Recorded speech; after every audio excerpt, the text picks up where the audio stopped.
আসসালামু আলাইকুম এভরিওয়ান, কেমন আছো সবাই? আশা করছি আলহামদুলিল্লাহ সবাই ভালো আছো। তোমাদের মাঝে একটা নতুন ব্লগ নিয়ে আসলাম।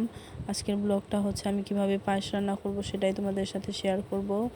এই তো এখানে আমি নিয়েছি 3 কেজি দুধটা 20 মিনিটের মতো জাল করে নিতে হবে।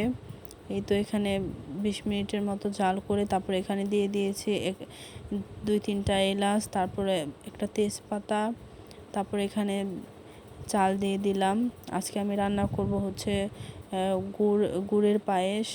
সবসময় তো চিনি দিয়েই পায়েস খাওয়া হয়, কিন্তু আজকে আমি একটু ভিন্ন রকমের খাবো ভাবছি, এর জন্য এখানে দিয়ে দিব গুড়। এখানে পরিমাণ মতো গুড় দিয়ে দিলাম। সবাই তো অনেকে মিষ্টি খেতে ভালোবাসে, এর জন্য গুড়টাও বেশি লাগবে। আবার কেউ কম খেতে ভালোবাসে, গুড়টা সেখানে একটু কম দেওয়া লাগবে। গুড়টা ভালো করে মিশিয়ে নিতে হবে এবং ভালো করে জাল করতে হবে।